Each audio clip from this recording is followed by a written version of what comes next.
Chers amis, chers ennemis, bonjour à tous. Nous sommes le 12 mars 2025. Et en fait, on est le 13 mars pour moi, puisqu'il est minuit passé à Hong Kong. Mais bon, on va dire qu'on est le 12 mars en heure française. Et ce 12 mars, il y a quelques heures, je vais juste de partager une pétition qui s'appelle Appel pour un renouveau patriote. Donc, je vais apporter quelques éclaircissements pour qu'on comprenne ce que c'est, puisque voilà, j'ai déjà eu des commentaires disant mais qu'est-ce que c'est ça, on n'a rien compris, etc. Bon, voilà, qu'est-ce que c'est que le renouveau patriote?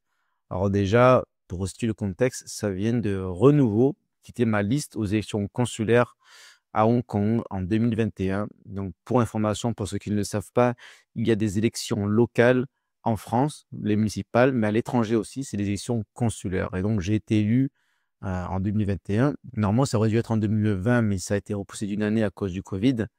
Mais voilà, donc, bref, j'ai été élu en 2021 sur une liste apolitique dans le sens transpartisan, puisque bon, on ne peut pas dire que c'est apolitique puisque c'est de la politique. Mais c'était apolitique dans le sens où c'était sans étiquette. Mais il y avait quand même un nom. Il faut quand même donner un nom à la liste et ça s'appelait Renouveau. D'ailleurs, il faudrait que. Voilà, donc là, Renouveau, c'était le nom de ma liste. Et ça sonne un petit peu, en fait, Renouveau, ça fait un petit peu Renaissance, ça fait un petit peu macroniste. Du coup, j'ai ajouté, c'est la nouveauté 2026, Renouveau patriote, parce que ce sont quand même des patriotes, peu importe, même si c'est des patriotes de gauche, ils sont bienvenus aussi, mais en fait, pour moi, j'estime que maintenant, le clivage se fait plus vraiment entre la gauche et la droite, enfin, je m'estime quand même de droite, mais un patriote de gauche, pour moi, il est de droite, parce que maintenant, la gauche, c'est l'islamo-gauchisme, le wokisme, etc., y compris le macronisme, et le renouveau patriote, c'est un camp qui veut mener le combat contre la gauche et le centre. Voilà. Donc, si vous êtes de gauche, mais on va dire de la vraie gauche sociale, presque gaulliste, on va dire, ben, en fait, vous n'êtes plus vraiment de gauche. Parce qu'en 2025, 2026, 2025, l'idée de gauche, de droite, ça a changé. Maintenant, quand on est de gauche, on est islamiste ou LGBT, gauchiste, ou écolo. Et quand on est de droite, on aime la France. Peu importe si on est de droite économiquement ou pas, mais on est de droite. Donc voilà, parce que sinon, le RN, on peut dire qu'il est de gauche. Pour moi, le RN sont de gauche. Mais non, finalement, pour moi, le RN, ils sont quand même de droite. Parce que même si, sur certains points, économiquement, ils sont de gauche, je les considère de droite. Pourquoi? Parce qu'ils ont quand même, globalement, des valeurs plutôt à droite, même s'il y a quand même ça a beaucoup changé. Ils sont moins contre le wokisme, ils sont moins, ils mettent beaucoup d'eau de leur vin pour des raisons stratégiques, pour arriver au pouvoir. Mais bon, bref, c'est pas l'objet de la vidéo. On va pas s'écarter du sujet, on va parler des élections consulaires. Donc voilà, Renouveau Patriote, ça vient de Renouveau. Voilà, ça c'était un interview dans le Petit Journal, un média spécialisé français de l'étranger. Et les résultats, c'était très très serré à Hong Kong. Il y a 4 sièges. Et le dernier siège, dont il y avait 5 listes. Il y avait 5 listes concurrentes pour 4 places. Donc en fait, si on part du principe qu'une liste ne peut pas faire 2 sièges, ça fait qu'il y a une liste qui va être éliminée. Et c'était la liste macroniste qui a fait 305 voix, alors que la liste gauchiste a fait 307. Donc en fait, c'est très important parce que deux voix, vous dites souvent, les élections, ça ne sert à rien. Une voix de plus, une voix de moins, ça ne change pas grand-chose. Mais en fait, oui, ça peut servir beaucoup pour ces élections locales. Pour les présidentielles, non, même pour les présidentielles, c'est quand même important. Mais là, localement, là, c'est du concret. On avait toutes les 5 listes, on avait à peu près les mêmes résultats, à 300, 350 voix. Voilà, donc la première liste a fait 331 voix, la deuxième 323, moi j'ai fait 322, la voix est renouveau, et la quatrième liste, c'est la liste de gauche, a fait 307 voix. Donc tout ça, c'était très très très serré. Et en fait, j'ai pas mal d'amis qui n'ont pas voté pour moi parce ils avaient oublié, ils étaient plus inscrits, ils n'ont pas eu le temps, le code pour voter par Internet ne fonctionnait pas, c'était le gros bordel. Donc, c'est pour ça que j'en parle dès maintenant. Les prochaines élections, c'est dans un an et 2 mois environ. Mais en fait, ça se prépare dès maintenant parce que dès maintenant, vous devez comprendre ce que c'est que ces élections et quel est l'enjeu. Voilà. Bon, bref, tout ça pour dire d'où vient Renouveau Patriote et pourquoi on a ce nom, pourquoi il y a des élections, etc. etc. Bon, voilà. Qu'est-ce que c'est que cette pétition aujourd'hui? Parce que comme vous le savez, moi, je ne vais pas vous la lire, hein, vous êtes des grands, vous allez la lire vous-même. Vous allez sur change.org et puis bon, je l'ai relayé dans mes réseaux sociaux. Vous voyez la liste, enfin le texte et on explique, comme vous le savez, les droites ont beaucoup de mal à s'unir. Je pense d'ailleurs, en fait, c'est un petit peu idéologiquement, c'est assez typique de la droite parce que la droite, c'est pour moi, l'idéal de perfectionnisme, de la vérité. Alors que la gauche, par définition, quand on est de gauche, on est un peu moins égocentrique, on est un peu plus dans le partage, dans le consensus, et cetera. Et donc la gauche, ils ont fait le nouveau Front populaire, ils ont fait comment ça s'appelait avant? La NUPES, et cetera. Et donc ils arrivent toujours à faire des unions et nous, à droite, eh beh, tout le monde croit qu'il est meilleur et on a du mal à faire des alliances et à travailler avec des gens avec lesquels on n'est pas tout à fait d'accord. Moi, j'ai des gens avec qui je suis pas 100 d'accord sur le Covid, sur le Frexit, et cetera. Mais c'est pas grave, on n'est pas d'accord, mais on peut travailler ensemble. Moi, j'ai pas mal d'amis de gauche, par exemple, qui me disent: «Ouais, moi j'aime bien, Asselineau, par exemple, parce qu'il est Frexit, et cetera, mais et Zemmour, il est trop de droite économiquement». Je dis: «Mais c'est pas grave, mais on est ensemble parce qu'on a des ennemis en commun. On a la gauche et on a les macronistes. L'important, c'est qu'on soit ensemble, qu'on les batte et ensuite, une fois qu'on est au pouvoir ou qu'on a des petits postes comme, élu des conseillers des Français étrangers, on peut discuter sur les ajustements à faire». Mais la priorité, ce n'est pas de se diviser au sein de la droite, c'est de se rassembler pour battre la gauche et le centre. Souvent, on dit qu'il faut pas, parler de négatif, de dire faut pas être contre quelqu'un, il faut être pour quelque chose. Il faut être bienveillant et cetera. Il y a du vrai, mais ça, c'est un petit peu le raisonnement de macroniste. Moi, je me considère comme un combattant. On est là pour combattre aussi, surtout parce qu'en fait, on est dans une époque où il y a quelque chose à combattre. Il y a vraiment un danger, l'islamisation de la France, le déclin, le wokisme et donc il y a quelque chose à combattre. S'il y avait rien à combattre, s'il n'y avait pas d'islamisme, s'il n'y avait pas de wokisme, on pourrait dire: «Oui, mais en fait, voilà, nous ne sommes pas dans la négativité, nous ne sommes pas dans le combat, nous ne sommes pas contre quelque chose, nous sommes pour, nous voulons construire des emplois, nous voulons développer de la culture, nous voulons, que tout le monde soit heureux» et cetera. Mais non, il y a un combat à mener. Donc en fait, à travers cette pétition, je veux entrer en contact avec les combattants. J'ai pas mal de gens qui m'ont dit aussi: «Ça sert à rien cette pétition, parce que c'est pas ça qui va ouais, ça n'a jamais servi à rien. Il y a aucune pétition qui a changé le monde» et cetera. C'est vrai, mais là, je suis pas en train de dire que cette pétition, elle va arrêter la guerre en Ukraine ou elle va faire que Macron démissionne. Ils en ont rien à foutre de cette pétition. Mais cette pétition, elle est importante pour nous, Français de l'étranger, parce que ça permet de, identifier les combattants qui vont pouvoir mener, le combat politique pour faire avancer nos idées et pour défendre les bonnes valeurs et aussi parce que surtout, c'est le but de la pétition, on veut secouer un petit peu les sièges des partis politiques pour qu'ils créent enfin l'alliance. Maintenant, vous avez des partis qui veulent absolument exister et vous avez des partis qui veulent absolument être les premiers et mettre des candidats partout parce qu'ils sont en position de force. Chaque parti a ses raisons de ne pas faire l'alliance. Alors qu'en vérité, les élections locales, même en France, l'élection municipale, là, j'ai encore parlé à quelqu'un qui est, assez connu en France, il va faire une liste sans étiquette. Il ne sera pas Reconquête ou RN et cetera. Il sera lui-même. Lui, il peut se permettre parce qu'il est connu, mais il faudrait faire ça partout dans le monde. Ce qui est important, c'est pas les étiquettes, ce sont les personnes et les listes et au sein des listes, on peut très bien avoir numéro 1 Reconquête, numéro 2 RN ou l'inverse, peu importe, numéro 3 UPR et cetera. Il faut mélanger les listes, il faut mélanger les gens, y compris des gens qui n'ont pas d'étiquette, qui sont indépendants. Voilà, surtout ça arrive souvent naturellement des petits villages en France. Dans les grandes villes, ça arrive beaucoup moins, malheureusement, voilà et là, là, je parle que des élections locales avec des listes. Je parle pas des présidentielles. Évidemment, pour les présidentielles, il faut une étiquette, enfin non, c'est la personne qu'on soutient, mais pour les législatives aussi, c'est un petit peu entre les 2. Soit il faut une étiquette, soit il faut être vraiment bien implanté. Ça, c'est notre problème, j'ai déjà critiqué les étiquettes législatives parce qu'en fait, il y a le problème d'être un pion.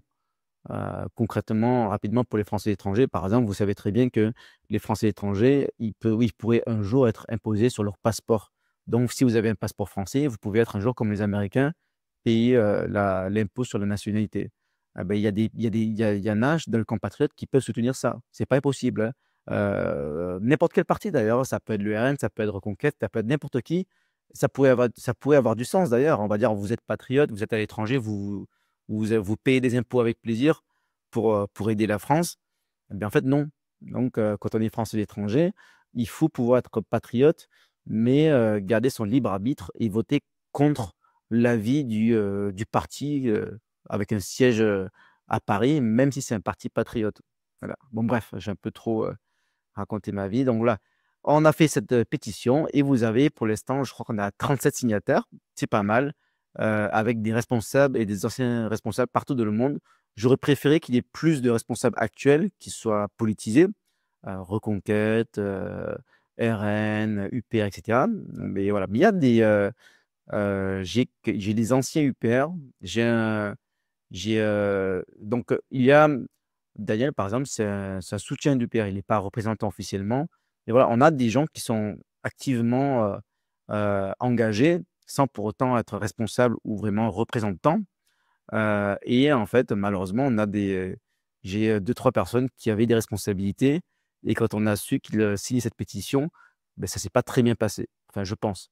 Et ça, c'est un peu dommage parce que pour moi, le Renouveau Patriote, c'est pas un parti. Et ce ne sera jamais un parti.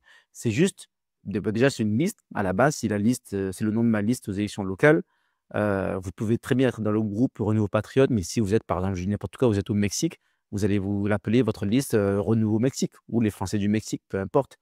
Voilà, ça c'est juste, il faut bien qu'il y ait une liste, il faut bien qu'il y ait quelque chose pour qu'on se mette ensemble, mais ce n'est pas une étiquette.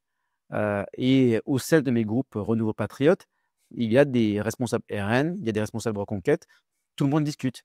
Et voilà, c'est ça le but, c'est qu'on crée des lieux d'échange, de militantisme partout dans le monde où tous les patriotes peuvent échanger. Voilà. Si un jour je crée un parti, je ne vais pas l'appeler Renouveau Patriote, je vais l'intégrer, je vais participer d'un Renouveau Patriote. Voilà. Mais ce n'est pas un parti. Et donc, c'est dommage que finalement, voilà, en fait, là, on n'a que des gens qui sont soit Renouveau Patriote, c'est-à-dire qui sont sans étiquette, soit ce sont des anciens responsables de Reconquête, anciens responsables du RN. Ah si, j'en ai une qui est responsable de Reconquête à Bordeaux. Bon, je pense qu'il la laisse tranquille parce qu'elle est pas à l'étranger. Ah non, j'ai un responsable, les Patriotes. Voilà, tiens, les Patriotes en Chine. Très bien. Salut Michael, si tu vois cette vidéo. Très sympathique. Il est à Pékin, il est en charge pour toute la Chine. Il fait d'ailleurs un bon travail d'information pour ceux qui veulent s'expatrier en Chine. Et surtout, un travail de contre, on va dire, récit médiatique bien pensant. C'est que j'essaie de faire aussi. C'est-à-dire, je vous montre comment est la vie en Chine vraiment. Voilà, voilà. Bon, en tout cas, tout ça pour dire quoi? Voilà, on a fait cette pétition. On peut ajouter des noms au fur et à mesure. Si vous êtes quelque part dans le monde où vous voulez prendre des responsabilités et vous êtes, soit vous êtes sans étiquette, ah ben, on peut dire que vous êtes Renouveau Patriote, c'est-à-dire que vous êtes patriote et vous n'êtes pas engagé politiquement, mais vous voulez faire quelque chose de bien pour la France et vous voulez peut-être être candidat au consulaire l'année prochaine. Eh ben, donc, on peut vous dire que vous êtes responsable du Renouveau Patriote dans cet endroit. Soit vous êtes un militant RN, Reconquête, UPR, les Patriotes, Debout la France, peu importe ce que vous êtes, peut-être même LR, je sais pas, est-ce que les LR sont patriotes? Voilà, ça dépend, il y a LR et LR. En fait, je dis ça parce que, alors la réponse courte, c'est que non, LR, ils ne sont pas vraiment dans le camp national puisqu'ils travaillent les macronistes, tout comme Nouvelle Énergie. Mais je sais qu'il y a beaucoup de gens parmi mes amis, donc je le sais de sources sûres, qui sont encore LR ou qui sont avec David Lisnard et qui sont patriotes et qui sont pour l'union des droites. Mais ils peuvent pas. Ben, ils auraient bien voulu signer ma tribune, mais ils peuvent pas parce qu'ils peuvent pas se permettre. Mais parce que c'est toujours le problème, ils ont les idées, mais ils n'osent pas franchir le cap de l'action. Donc tous ces gens qui sont là, qui ont leur nom, ça, ce sont des gens qui ont des couilles.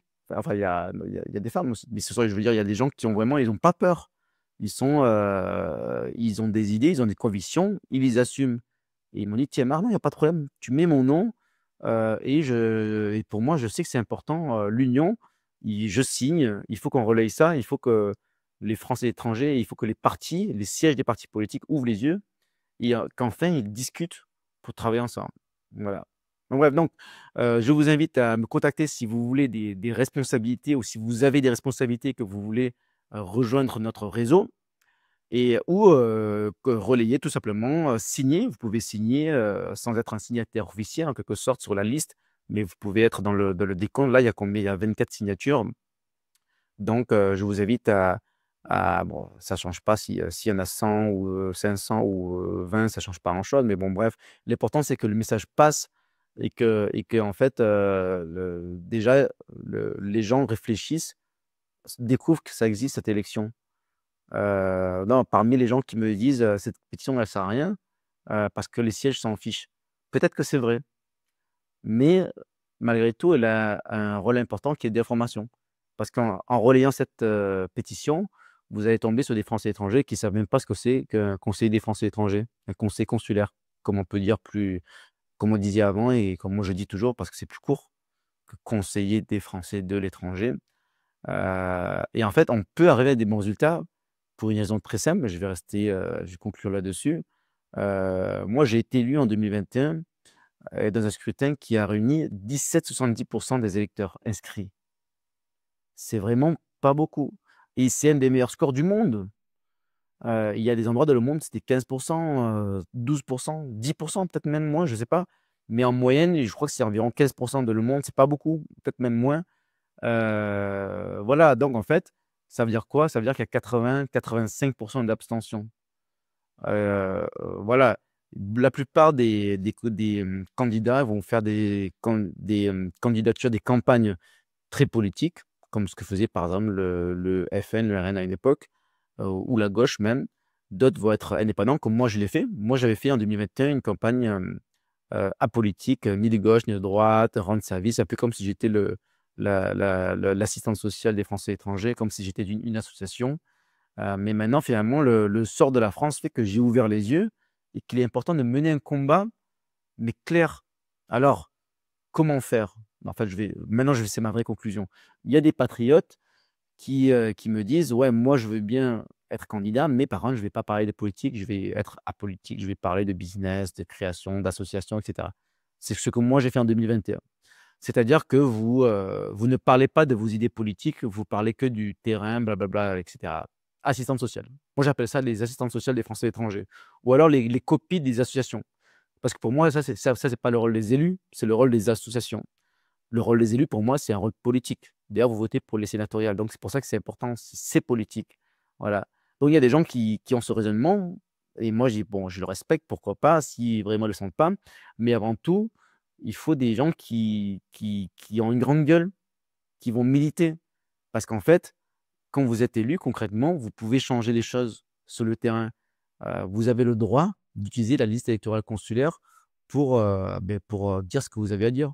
Donc, moi, j'ai une liste avec 7 000 8 000 emails de Français qui habitent à Hong Kong, inscrits sur les listes électorales. J'ai le droit de leur envoyer des emails tant que je veux. Après, ils se désinscrivent s'ils veulent, mais j'ai le droit de communiquer avec les compatriotes que je représente. Je fais ce que je peux pour informer et pour donner ma vision, mon analyse de la situation politique. Et ça, pour l'instant, je suis le seul ou un des rares dans le monde à le faire. Je connais d'autres élus qui le font très bien. D'ailleurs, il y en a un que je salue, je ne sais pas s'il va voir cette vidéo, mais Eric Minet, qui est en Thaïlande, qui est RN. Il fait du très bon travail aussi sur les réseaux sociaux, etc. Il dit qu'il lui, il fait de la politique. Il ne fait pas que du blabla, machin. Je suis ni de gauche ni de droite. Je vous rends service, je vous donne des informations sur l'ouverture du consulat, les passeports, etc. Mais on s'en fout de ça. Enfin, non, on s'en fout pas, c'est important. Mais ça, c'est que la base. L'important, au-delà de ça, c'est la politique. Qu'est-ce que vous quelles sont vos convictions? Quelles sont vos valeurs? Et pourquoi est-ce que vous vous battez? C'est pourquoi aussi je pense qu'il y a seulement, 17-18 de participation à Hong Kong et beaucoup même encore moins ailleurs. C'est que beaucoup de Français, quand ils regardent les, professions de foi des candidats aux élections consulaires, c'est tous la même chose. Donc, le gars qui est de gauche, le mec de gauche, le mec de droite, ils disent la même chose. Ils disent, voilà, nous voulons défendre les Français étrangers, la sécurité sociale. Et là, ça, c'est le gros truc. Là, en ce moment, il y a l'AFE, l'Assemblée des Français étrangers à Paris. Tout le monde parle, la CFE, la sécurité sociale, et la protection sociale, blablabla, etc. En fait, tout ça, ce sont des sujets transpartisans, tout le monde est d'accord. Tout le monde veut plus de sécurité sociale, tout le monde veut plus de bourses pour l'école, très bien. Oui, évidemment. Même la droite. Et moi aussi, voilà. Mais beaucoup de gens ne votent pas parce qu'ils regardent toutes les professions de vote, ils disent: «Mais c'est quoi la différence?» Ils disent tous la même chose. Et donc moi, je pense que si vous voulez faire bouger les choses en 2026, l'année prochaine, dans 1 an, il faut être une liste qui est différente des autres, et qui va vraiment dire, ce qu'il faut dire sans avoir peur. Donc si vous êtes prêt à mener ce combat, contactez-moi parce que la France a besoin de vous. Allez, ciao.